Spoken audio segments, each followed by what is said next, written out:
Uang bisa membeli kebahagiaan atau tidak? Uang nggak bisa beli kebahagiaan. Kalimat ini sering kita dengar. Tapi coba jujur, kalau benar uang nggak ada hubungannya dengan bahagia, kenapa hampir semua orang rela bangun pagi, kerja keras, lembur, bahkan stres demi uang? Jadi sebenarnya uang itu bikin bahagia atau cuma mitos? Mari kita lihat dengan jujur. Bayangkan dua kondisi. Kondisi pertama, tiap bulan minus. Tagihan datang lebih cepat dari gaji. Bangun tidur sudah pusing. Telepon berdering bikin jantung deg-degan karena takut penagih utang. Kondisi kedua, kebutuhan dasar aman. Makan cukup, rumah layak, ada tabungan darurat, dia kaya raya, tapi ia tidak ketakutan setiap akhir bulan. Menurut kamu, siapa yang lebih mudah merasa tenang? Disinilah kita harus realistis. Uang memang tidak otomatis menciptakan kebahagiaan, tapi kekurangan uang seringkali menciptakan tekanan. Uang bisa membeli rasa aman, uang bisa membeli waktu, uang bisa membeli pilihan. Dan seringkali, yang membuat kita bahagia bukan uangnya, tapi pilihan yang diberikannya. Masalahnya banyak orang menjadikan uang sebagai tujuan akhir.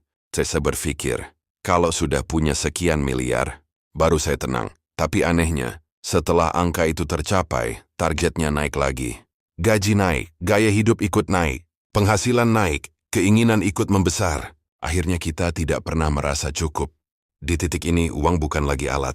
Ia berubah jadi tuan, dan yang kita jadi budaknya. Sekarang coba ubah cara pandang. Bagaimana kalau uang kita jadikan alat? Alat untuk membantu orang tua, alat untuk pendidikan anak, alat untuk punya waktu lebih banyak dengan keluarga, alat untuk beribadah dan berbagi tanpa rasa takut kekurangan. Saat uang diposisikan sebagai alat, tekanannya berkurang. Kita tidak lagi mengejar demi gengsi, tapi demi makna. Ada satu hal penting yang sering dilupakan. Kebahagiaan itu kombinasi antara kondisi finansial yang sehat dan hati yang dewasa. Kalau finansial sehat tapi hati penuh iri, tetap gelisah. Kalau hati tenang tapi utang menumpuk, tetap sulit bernapas. Kita butuh keseimbangan. Uang tidak bisa membeli cinta yang tulus. Tidak bisa membeli waktu yang sudah lewat. Tidak bisa membeli kesehatan yang rusak karena diabaikan. Tapi uang bisa membantu menjaga semuanya tetap stabil. Jadi apakah uang bisa membeli kebahagiaan? Jawabannya, uang bisa mendukung kebahagiaan, tapi bukan sumber utamanya.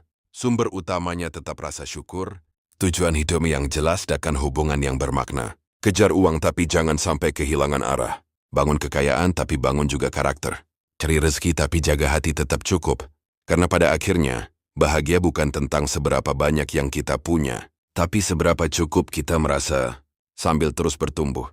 Sekarang saya ingin tahu pendapat kamu. Uang selama ini membuatmu lebih bahagia, atau justru lebih gelisah? Tulis di kolom komentar. Dan kalau konten seperti ini bikin kamu melihat uang dari sudut pandang yang berbeda, jangan lupa subscribe.